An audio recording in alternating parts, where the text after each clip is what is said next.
My introduction to Call of Duty is the same as everyone else's. Started with Modern Warfare, then World at War, then Modern Warfare 2, and of course, Black Ops. Those were the CODs I spent the majority of my time with. When it comes to the very first Call of Duty, I didn't have much experience. I bought it a few years ago when it came to Xbox Live Arcade, but I never completed it, and I forgot all the finer details due to severe dementia. But that's all changed now, because I recently bought Call of Duty, a game from 2003, for a very fair price on Steam, played it, and loved it. Because of my limited time with the game as a kid, it wasn't a full-blown trip down memory lane, but while playing through the campaign, I experienced nostalgia by proxy, since it reminded me so much of the era of gaming I grew up with, the early 2000s. I've always found graphics from this time very cozy. Perhaps that's nostalgia, or maybe the soft and fuzzy textures remind me of a blanket. Either way, I'd often stop and stare at the environment and feel like a kid again, which is odd to me. These visuals and sounds are a strange comfort because they are a digital representation of one of the most horrific conflicts in history. People get PTSD over this. I get nostalgic because World War II imagery reminds me more of Wolfenstein and Call of Duty than it does of the actual war. I guess brutality being introduced through entertainment isn't really anything new. Kids have always played war with action figures or toy swords or toy guns, played cops and robbers or pirates or soldier or whatever. There's literally a card game called War. At this point it's so common I think this form of play is only natural. It's just funny to put into perspective. I guess war is forever constant, and therefore forever gamified. And honestly, it makes for a fun game. Call of Duty is fun. It's always been fun. Maybe the formula has gotten a bit stale throughout the years, but going back to the original taught me some very valuable lessons. Like, Call of Duty more or less controls the same today as it did in 2003. Sure, there's thousands of differences between this and Modern Warfare, and each COD has a distinctive tone, but you cannot deny the similarities. There's less leaps in design between classic and modern COD than, say, classic and modern Doom. But that doesn't mean it's bad, it just means there's a lot of Call of Duty games that have extremely similar gameplay. But what separates the original COD from its newer iterations is its pacing and characters. Characters aren't given much personality and aren't particularly memorable. Got him. Damn. The only reason it's cool to see Captain Price is because nowadays he's the poster boy for the franchise, but in his first appearance, he's just a soldier that gives you orders. He only stands out because he's more involved in the mission than regular NPCs, and he has a mustache, but he's got as much depth as, say, Sergeant Johnson did in Combat Evolved. They're both disposable, non-player characters who became fan favorites and given a lot more personality in the sequels. All the other characters are pretty much Soldier 1, Soldier 2, and Shouting Sergeant 312. And each character you play as are silent everymen drafted into war. Infinity Ward specifically didn't want players to feel like a super soldier or a badass, just another foot soldier fighting in horrific battles. They're half successful with this because each character gets promoted throughout their respective campaign and is then sent on more daring missions that have them fighting solo or behind enemy lines with an elite squad. Not exactly your everyday soldier, but it's fun. And that's important too. And it means each character you play goes above and beyond the Call of Duty. They're draftees that become super awesome and sent on cool missions. Call of Duty going above and beyond the Call of Duty. There's not a menu for each of the campaigns, it's all linear. But none of the campaigns outstay their welcome, and they offer unique level design and objectives to keep the player on their toes. This structure is pretty much a staple in most COD campaigns. However, the pacing feels less restrictive than newer games. Yes, you can open doors and you're usually following an obvious pathway or chasing the coattails of your commanding officer, but I was surprised with how smooth this all felt. I never felt particularly limited by invisible barriers, and a lot of levels had a bit of openness to them. The linear pacing felt very nice is all I'm trying to say. I'm complimenting the game. And the gunplay is Call of Duty gunplay. It's a shooting gallery where you face 4 enemy types: SMG guy, rifle guy, machine gunner guy, and tank. They're fun to shoot at least, and the level design keeps it interesting enough so combat never gets stale. You'll practically always have an SMG and a rifle on you. Not much difference between the German, American, and Russian weapons other than aesthetics and rate of fire, but I still love them all. It's a heavy hit of nostalgia hearing the M1 Garand ping, and ripping through a group of Nazis with a PPSH gets me happy. Simply put, this is Call of Duty in its infancy.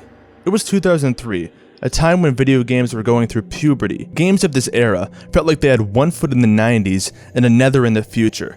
That's why there are no gimmicks of modern day gaming trends, but still controls pretty fucking modern, and still feels retro because there's shit like quick saving and a health bar. I've always felt like games that came out between 2000 and 2005 bridged the gap between new and old school. In the late 90s, FPS was evolving, leaving the classic formula behind. Half-Life exchanged maze level design for more believable environments, and keycard hunting was on its way out after GoldenEye gave each level objectives. FPS design was changing, and by the 2000s, classic games were getting sequels inspired by these new designs. Call of Duty, for all intents and purposes, is a product of that new FPS inspiration. Even Steven Spielberg was inspired by the new FPS games coming out. After watching his son play GoldenEye, he thought, okay, this, but World War II. Then he, DreamWorks, and EA made Medal of Honor. Eventually, that series came to PC with the sequel Allied Assault, published again by EA, but developed by 2015 Inc. And you know this went well. You know that the video game company Activision was happy for their competitor, EA. And you know EA was really nice to 2015 Inc. and made them feel like they could keep making great games with them. But no, you don't know this, because actually 2015 Inc. left EA to make a game for Activision codenamed the Medal of Honor Killer. 2015 Inc. became Infinity Ward, and their Medal of Honor Killer became Call of Duty, a game with the goal of outdoing everything the developers did previously on Medal of Honor. Call of Duty was then released in 2003, and we're talking about it now like we have been. Do you get it? Do you get why Call of Duty feels the way it does now? Do you even care? Do you have the slightest inkling of how important this game is? No, you don't, because you don't care about its history and impact. But listen, boy, I'm gonna learn you a lesson, and you don't even have to play the game. All you gotta do is just sit back and watch.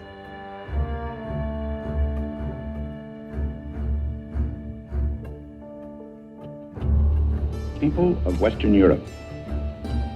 A landing was made this morning on the coast of France by troops of the Allied Expeditionary Force. This landing is part of the concerted United Nations plan for the liberation of Europe, made in conjunction with our great Russian allies. Heavy fighting in all areas, particularly around Caen, where the Germans are making a frantic effort to stop the advance of the British and Canadians. Both sides are using more and more armor. So far, the Germans haven't been able to match ours. A good many of the German strong points that had to be bypassed have now been eliminated. President Roosevelt was offering the bones of their own country to make bread of victory for your benefit. Tell me, my dear fellows, are you willing to eat it?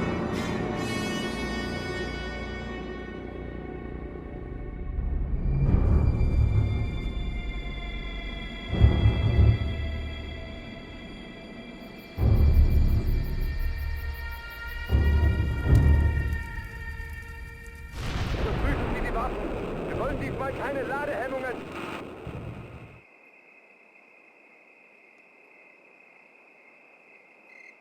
That was pretty dramatic, pretty cool. That's me editing, I'm pretty good at it now. All right, listen up. Private Martin, you're on the obstacle course and doing weapons training today. Before starting the obstacle course, read each of these important signs and do what they tell you. We begin the game as Private Martin, the player character for the American missions. You'll play as a British boy and a Soviet soldier in later levels, but for now, we're just a regular guy. Not that British or Russian people are irregular, but come on. You know what I mean? After looking at some pleasing pieces of propaganda, you run through a rigorous, and I mean rigorous, obstacle course. After that, Sergeant Moody teaches you how to shoot a gun. Move to the fence and fire 2 rounds at your target. Well, alright. Now fire 2 rounds at your target while aiming down your sight. Oh, you liked it so much the first time? You need to see me do it again, huh? In this game, grenades have to be selected to be thrown. There's no hotkey. I don't know why, but when games are like this, it's so charming to me. It just shows you how old the game is, and it's so cute. At the next station, they teach you about health kits, since this is a Call of Duty where your health doesn't regenerate. Next, you plant a bomb, and for some reason, the bomb doesn't explode. And that's level 1. It begins just how a platformer would, a training mission with green grass and a shining sun.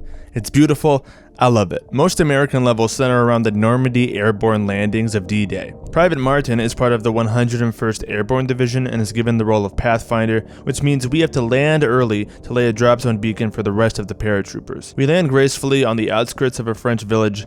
It's a peaceful place and a beautiful night. I try to let Martin enjoy some of the quiet, but it isn't long until we run into our first German soldier.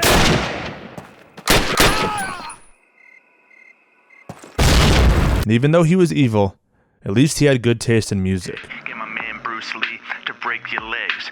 Ain't my fault your father made me gay. He's fat like Santa Claus and he's armed and dangerous. We go to link up with our sergeant, but he isn't doing too well. He wasn't shot. He was killed by a tree, so you take the beacon from his leg bag, kill a few more Nazis, and plant it in the adjacent field, so then the rest of the boys know where to land. The invasion has officially begun. The rest of the level is spent clearing out nearby farmhouses of Nazis, which goes well, aside from a few misplaced grenades, but it's not my fault. I'm a trained soldier. We finally enter the village and are tasked with destroying a few anti-aircraft tanks. This is something we're going to be doing a lot of. Half of the objectives in this game are destroying AA guns.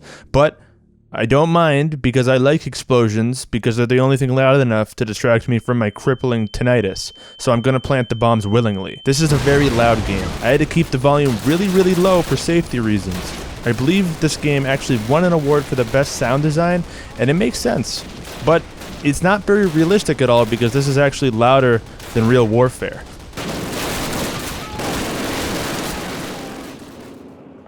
Whenever you die, you get to read a famous quote which is supposed to red pill you and get you back into the fighting spirit. After destroying the AA cannon, Sergeant Foley gives a victory speech and he's voiced by Cowboy Bebop. Forced, but this is just one tiny village in a warring country full of them, so our work has just begun. Later on, Sergeant Foley comes back in 2009's Modern Warfare 2 and he's voiced by the Arbiter from Halo 2. That's a lot of twos. Private Allen, show me what I'm talking about. It's now morning, and instead of attacking, we must defend the village. Germans line up outside of the church, so it's best to take them out with a very quiet gun. Next, you destroy some mortar crews and hop in a Camry. Orders are to drive to the next town over, where the battalion headquarters is. Pulling a few drive-bys on the Germans causes the car to break down, but that's okay. You run into a nearby garage and defend your boyfriends while they fix up a German car. Once fixed, you drive off and narrowly escape. When you arrive at the headquarters, however, not everything is perfect. Your boyfriend is sad, and it really sucks to see him feeling so down. But guess what? German artillery station at a manor is fucking up our boys down at the beach, so we go there and take out every living soul. Of course, we have to admire some of the imagery along the way. I've never been to France, but I do want to visit one day, especially if it looks anything like this. Destroy an artillery gun, and another artillery gun, pick up some documents, destroy another artillery gun, and D-Day is saved. Germans better not misbehave. As a reward for fighting so well, you and your team are detached from the rest of the 101st Airborne Division and sent in to do special missions behind enemy lines. First assignment is tomorrow, because when you work so hard, you're rewarded with more work. God gives his toughest battles to his toughest soldiers. And there's a British soldier being held prisoner by the Nazis in a chateau in the Bavarian Alps. This house, man, whoever is the interior decorator is fucking stupid. They just ordered the same painting in bulk and hung them up all over the place. I thought Nazis collected original artwork, not reprints. I gotta say, I really enjoyed the aesthetic of this mission. All the night levels so far have been my favorites. There's a very eerie quality to the inside of the mansion too, with all these low polygon sharp corners. Any game from 2003 trying to make a space look livable just looks awesome to me. I want to sleep here. This looks amazing. After a shootout in a secret wine cellar, you reach the dungeon. Your boyfriends blow the entrance, and in one of the cells, you find the man himself, Captain Price, who I'm sure won't have anything bad happen to him later on. But there's another prisoner of war who needs saving. Price's boyfriend, Major Ingram, who is being held at a German camp. Martin is sent in to kill the front guard, and after eliminating the crew, the rest of your squad will crash through the gate and you'll have 10 minutes to find Ingram and leave. There's a lot of corners to check on this level, and the Nazis will run out of buildings like clowns out of a tiny car. They do have a cool bat though. Finally, you scoop Ingram and hightail it out of there, thus ending the American campaign for now. Well done, well done. So far, I'll say I'm enjoying myself. I mean, almost every mission is just go here, shoot German, and blow this up. The game's main goal is clearly to have fun. It's a postcard version of war that plays like an action movie. At least so far, that's how the American campaign has felt.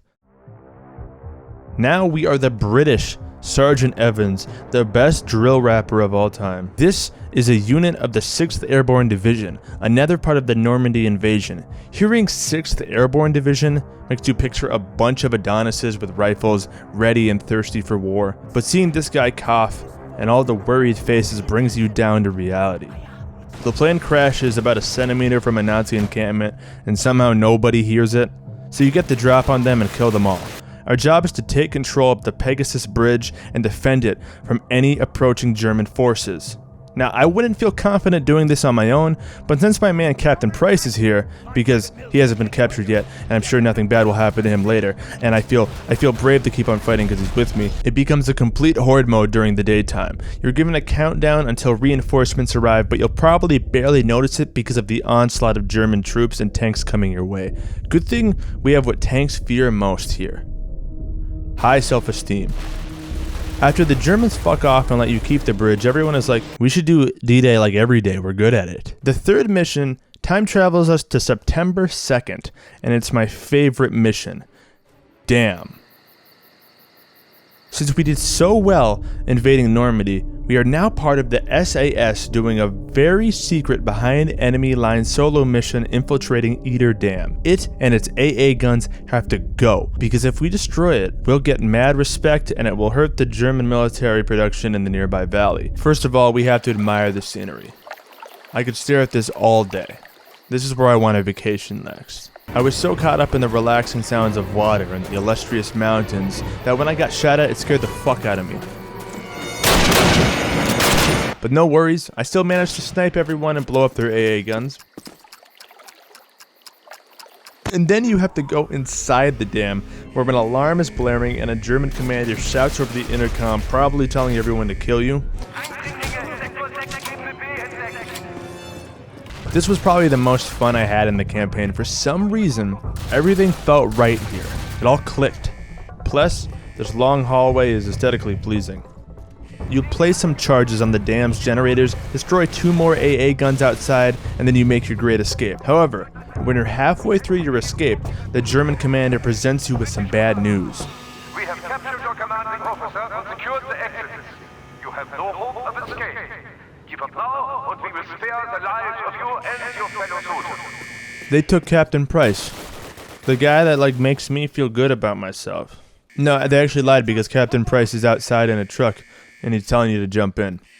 Now this segment is nothing like the car mission before, because you're in a truck, and Sergeant Waters is giving you Panzerfaust or Panzerschreck, whatever, to fire at the German trucks following close behind. At one point, Price stops the truck to let Waters detonate some explosives on a bridge, so you cover him with a sniper rifle. I'm unsure why the Germans decide to get out and take you on foot rather than using this opportunity to drive over and kill you since you're in a stopped truck, but it's too late and the bridge explodes and they all die. You arrive at a German airfield to hijack a plane and head back home. Before you do that, you have to destroy an AA gun. No, wait.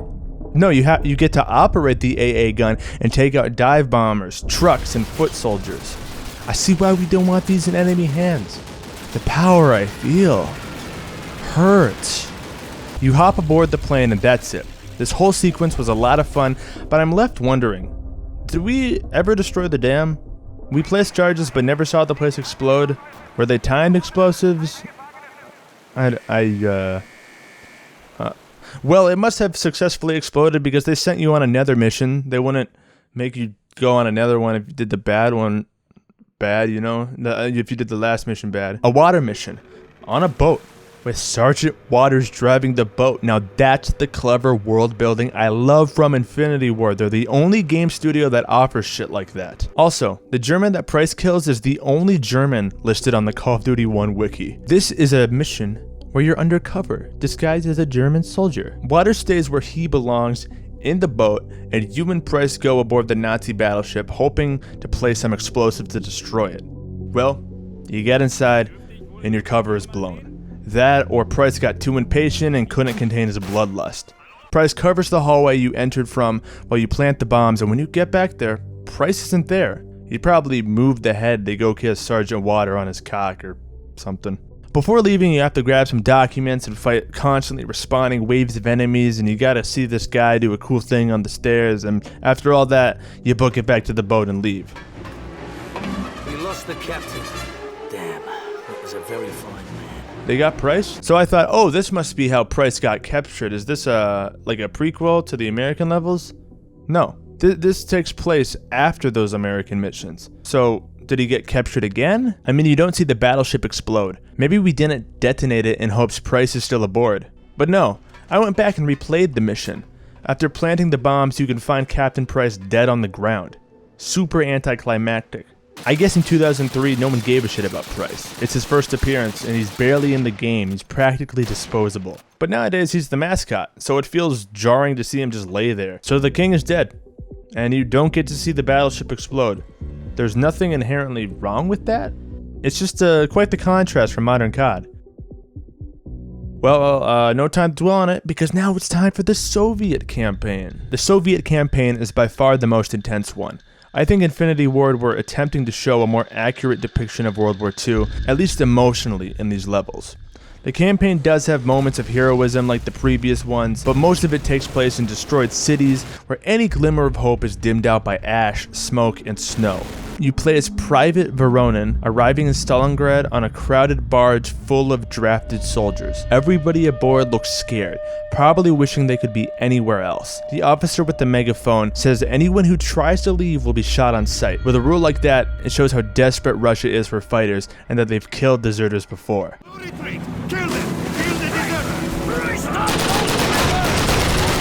German mortars begin flying overhead, sinking other nearby barges. As soon as the barge is docked, Voronin is thrown off by the force of an explosion. With vision blurred and ears ringing, he crawls forward, only to turn around and see he is the only surviving member from his barge. I guess the only option left is to fight, and if things weren't fucked enough, supplies are low, and all you're given is 5 sniper rounds. Without a gun to defend yourself, you climb up the hill, dodging gunfire from mounted machine guns. Eventually, you run into Sergeant Borotin, but even his friendly face doesn't bear good news. I can't get a clear shot of those machine gunners up there. I need you to draw their fire for me. You dash from debris to debris, hoping the sergeant is a good enough shot. Luckily, he managed to take out a few gunners and your head is still attached to your neck. So for a Russian during World War II, that's pretty fucking lucky. And by the grace of God, a fellow soldier on the radio gets word that Russian artillery is finally in position. Bombs begin to fall on the German defenders, reducing Stalingrad to even more rubble. Voronin enters Red Square only to hear more gunfire and Russian rhetoric. Comrades, do not take one step backwards! For Mother Russia, comrades! Do not turn your back on her! Finally, you find a Mosin Nagant, how do you say that, on the ground, giving you a fighting chance. To take back Red Square from the Nazis, you follow Sergeant Makarov. Oh, you're good. Oh, good day. Good thing the Russians were good during World War II. Remember, no Russian. You follow Makarov to a flanking position, pick up an MP40, clear out the building, and snipe the German line of defense. I think here you see the origin of modern Call of Duty campaigns more than any other levels. Very cinematic and follow a guy. Also, A+ for how intense this level feels. This is a message. Russian Mission 3. Fight through more war-torn streets and snipe some boys at a train station, and then finally make it to safety. Here you are given a letter from your major, and are promoted to junior sergeant, probably due to outstanding performance in being one of the 12 Russian soldiers left alive. In the letter, you are told to travel to an apartment building that's been captured by the Germans. A squad of soldiers were sent there earlier, but no word has gotten back. So meet up with them and see if they're still alive. However, since German snipers own the streets of Stalingrad currently, it's best to take the sewers to avoid their fire. In the sewers, you hear a German commander pleading for the Russian soldiers to surrender. Of course, he says this in English. If you surrender, you will be treated well. You will be given plenty of good hot food and warm clothing, and if wounded, proper medical treatment. Be sure to check your corners in this mission. It's a bit of a corridor crawler, and your enemies have better positioning. When you reach the apartment, you get to bully a Russian soldier and make him bait for snipers. I mean, come on, Voronin. Do you like having to be bait earlier? Treat others how you like to be treated. Once inside the apartment, you use anti-tank snipers to take out tanks and defend against an endless horde for 4 minutes. I found this quite difficult because your enemies pour in from every angle and you can only snipe the tanks from 2 locations, and your teammates are only there for you to get stuck on. I don't think they kill anybody. It's a little janky. And why do we need this apartment specifically? Like, what makes this apartment worth fighting for? I mean, oh well, fighting a billion Nazis in a video game is still fun, and you know, I feel like with some improvements, Call of Duty would work great with a horde mode. Well, having that apartment must have saved all of Russia, because now we're going to Warsaw, Poland, where there are electrical boxes with German written on them. I know this is now a German-controlled city, so I guess they have had some time to interior decorate. At least they didn't bring any of the paintings from the chateau. So the Warsaw level is like bam, bam, bam, tank, explode, you get it at this point. It's a World War II game where you're stopping Germans. The shooting on foot is finally broken up with shooting in a tank. This is pretty fun though, but I don't know why we need to be in a tank and where we're going. Oh, we're gonna go destroy some more anti-aircraft weapons to secure the town. Haven't seen this gameplay since the all of a sudden you're not Russian anymore. You're a regular guy again. You're Martin in Belgium, in the snow in 1945, trying to find some documents in bunkers. Avoid some mines or don't. This mission feels a bit tacked on because 1, it's been forever since the American campaign, and 2, gonna go find documents? I feel like Evan's story was over. It's odd to throw this random mission in. Regardless, it's always fun to use the Thompson again, but the mission only takes about 7 minutes to complete and doesn't contribute much to the story. Next level, you're back as the drill rapper Evans, doing British stuff to Germans, which means going through the snow to destroy some secret V2 rockets. I like how open this mission feels. It's a lot of walking through fields and sniping and destroying fucking AA guns again. I think this level emphasizes how less restrictive this COD is overall. For example, I was able to jump up on these rocks and get a better sniper position, which I don't think could happen in Modern Warfare or Black Ops. There'd surely be an invisible barrier nowadays, right? Since you don't have enough explosives for the V2 rockets, you have to go inside the bunker and fuel them up so there's enough flammable shit inside them to blow. Kaboom! This concludes the British campaign. I like this level better than the previous American one, but it still feels a bit unexpected. The Russian campaign isn't concluded, and these 2 levels just crept up out of nowhere. But they're done now, and we're back as Voronin, who is now a sergeant due to that earlier no-scope. The Russian army finally has the advantage over the Nazis and have taken the fight to Germany. We are in destroyed Berlin, making our way towards the Reichstag, a German government building. Lots of more sniping and placing bombs takes place, and here we shed a tear for the final AA gun of the game.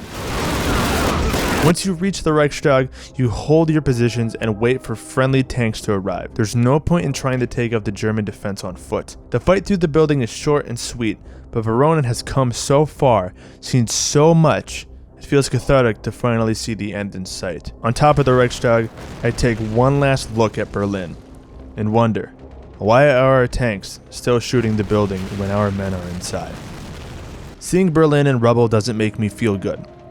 It only reminds me, if I do survive the war, I'll be returning home to an equally as destroyed Stalingrad. All this violence shows there really aren't any winners in war. Think of the fearful faces that surrounded me on the barge months ago. There's no way the Germans weren't as scared as us. Even if I did everything in defense, or for my country, or against fascism, it's hard not to feel like the fight was a waste.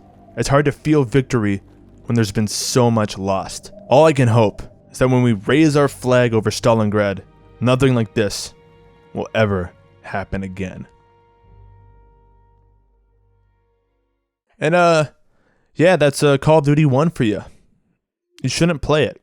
Black Ops 4 has a much better campaign, play that instead. But wait, how am I going to talk about Call of Duty and not bring up multiplayer? I could only find one server, which you have to connect to via console command since the master server is offline, but it was a blast. It was a modded server which gave it a monkey radar and let you select any weapon you wanted to spawn with. Usually the German team can only spawn with German weapons or the American team with American weapons, but this server got rid of it, which I think was a good call. And I know the game is simple and extremely dated, but I was, shall we say, enthralled. Maybe I had a great time because it's such a contrast to modern day multiplayer. No ranks, custom classes, heroes, battle passes, challenges, fuck, not even matchmaking. And nothing is particularly balanced well, especially not on a modded server. It felt more like Gary's mod than Call of Duty, honestly, or like a LAN party of Combat Evolved or GoldenEye. Maybe I didn't have the true multiplayer experience the game had in 2003, but it's an almost 20-year-old game. What can you do? I mean, at least I was having fun. And I'm also not saying it's the best Call of Duty multiplayer in the world. They definitely improved upon the formula considerably throughout the series. But for what it was, I do see the appeal. And pro tip, I recommend using the BAR. It is by far the most accurate and deadly assault rifle to use. It can kill boys from far away and can be used at close range, unlike a sniper. The only mode I got to play was Team Deathmatch. There are a bunch of other modes and maps I didn't experience because, like I said, only one server. There's even Search and Destroy, which I wish I could have played. I'd forget about 9/11 for one day if I got to do that. Most of the base maps seem like they were ripped out of the campaign, but that's pretty standard for games of this time. You can walk around those maps alone, just like how you walk around in real life, so you can do that. So yes, the multiplayer is fun, but I'm like a nostalgia whore who digs the elderly, so bias aside, I doubt it'll hold most people's attention. Like, even if you watch this video this far, are you really gonna go and play Call of Duty 1's multiplayer or campaign right now? I doubt it. I mean, I say that, but these guys have been playing the game for almost 20 years, so maybe you'll join them. Hell, I'll probably join them a few more times. So unless you like it for the nostalgia factor, or as an act of game preservation, or just want to see some silly mods, or see where Call of Duty began, you're probably not going to make this your go-to multiplayer game, or even your go-to Call of Duty. Still, if you own the game, it's worth a shot. And maybe you'll fall in love. In conclusion, Infinity Ward, more like infinitely bored,